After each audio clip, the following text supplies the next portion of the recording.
lack of movement is the worst thing that you can do for your brain, for your body, for your health than anything else. Lack of movement. If you don't use it, you will lose it. When you were in chiropractor school, did they ever teach you about keeping you learned about sleeping with blocks behind your head and keeping your spine straight? Did you learn any of that in chiropractor school? No. So in chiropractic school, what you learn, and this is life is a puzzle. You have to put the pieces together. You have, somebody, saying something over here, somebody saying something over here, saying something over here, and something over here. And you need to build the puzzle. And then once you're able to build the puzzle, you can see the picture. And through hardship and other types of things, that I've just built my puzzle, which is my technique to be able to help people. When you're in chiropractic school, it's part of the puzzle. It's part of what brought me to where I was. They got chiropractic school really solidified how important proper spinal alignment is to the overall mechanics of how the brain functions. In order to heal from the inside out, your nervous system is controlling everything. So it's so important that your nervous system functions optimally. That's why chiropractic is such a big part of my life and my health regimen, but it's a part of the big picture. Right. And I don't think I've ever heard a chiropractor tell me that being aligned is so important to so many other things in your life. And I mean, I even heard you talk about ADD and anxiety and stress being related to being aligned. Do you want to talk about that for a second? I mean, yeah. So I guess I have to, I don't know where this is going. I am not a psychiatrist, right? I am a person with information that I have found throughout my life and be able to help myself. And so when I talk about this stuff, I'm talking about personal experience. And then we have worked with thousands and thousands of patients, helping them reach their optimal health and well-being and their structural mindset. I work with a Dr. Ned Hallowell. I believe that you know him. And so he's taught me so much about ADD and how the brain works. Now, the way where I kind of set in is through my chiropractic.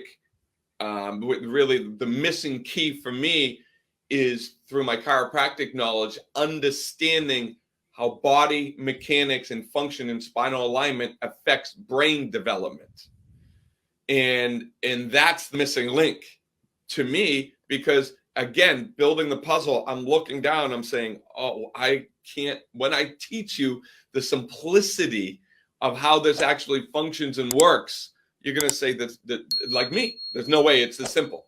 I can do this, and then that alone will make me feel better, not knowing why you feel better. And that is absolutely true. So let's kind of dive in a little bit about how the brain works. Okay. You probably have heard, or you might not have heard, but have you ever heard the statement that sitting is the new smoking? Have you ever heard that? I have not heard that, no. So lack of movement is the worst thing that you can do for your brain, for your body, for your health than anything else. Lack of movement. Because if you don't use it, you will lose it. And that is applied to every aspect of your body and how it works. So let me give you, for instance, if there's a weightlifter that's taking steroids. To get a free copy of the 12-step guide that I created for you, click on the link in the description below. What happens to a specific body part? Do you know? No. His balls will shrink. Right? Oh, so okay. Right? Most people know that, right? You get little balls. Right. Yeah. Well, do you know why that is? I don't. Because you're taking the steroid, and then the testes play a role in releasing steroid into your system. So when you're taking a hormone that the body says, oh, you don't need this organ anymore, so it atrophies. If you take a thyroid medication, it okay. will atrophy. So if you take medication to overstep what the body's doing, that organ will atrophy. If you put your arm, have you ever broken a bone? Oh yeah. Yep. Yeah, me too. You put you put that body segment, right, in a cast. What happens over a 4-week period of time to the structure of the joint and to the muscles around it? It atrophies. Right? Because you're not doing what? Because you're not doing anything with it. Because you're not using it. If you don't use something in the body, you lose it. Everybody wants support. Support weakens, right? It might support something, but it weakens the body. So I'm not a big fan of supports and arch supports and all of this stuff, because the body works on laws. Wolff's Law, Davis's Law, and the writing reflex. These are the ones that I've adapted to most of the avatar stuff that I've developed. So the writing reflex says that your body posture adapts to your head position.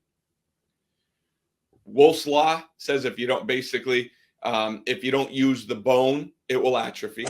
Davis's Law, the same thing. If you don't use the tissue, it will atrophy. So what ends up happening is we have this body that is constantly adapting to everything that we're doing at every single point in our life. So you take that and you look at the brain neurology. If we don't use our bodies, our brain will atrophy. In addiction, it's a very, very specific part of your brain that you need to be concerned with. And that portion of your brain is called your vermis. So when there's something that's called proprioception, when there's lack of proprioceptive senses going into the brain, the vermis in your brain atrophies. So why does that have any correlation? How does that have any correlation to addiction? Well, when you Google, and you can go on Wikipedia and you say one of the main functions of the vermis is to build a healthy, strong prefrontal cortex. Do you know what the prefrontal cortex is? Do you know why that is so important in addiction? Because that is where your rational thought is. If you got value from this video, if you heard what you needed to hear, be sure to like it. Comment if you've got a question or you have something to say. Subscribe to the channel. Camelback Recovery provides treatment services for people struggling with mental health, mental illness, addiction, alcoholism, whatever it may be. So if you or a loved one is struggling and you need some guidance and you need some direction, reach out to us. Our contact information is down below, or you can go to our website, camelbackrecovery.com, whether it be detox, inpatient treatment, outpatient treatment, sober living, recovery coaching, sober companion services, whatever it may be. Like I said, we can either help you or make sure that you get sent in the right direction. We help people all over the country, all over the world for that matter. I'll see you on the next video.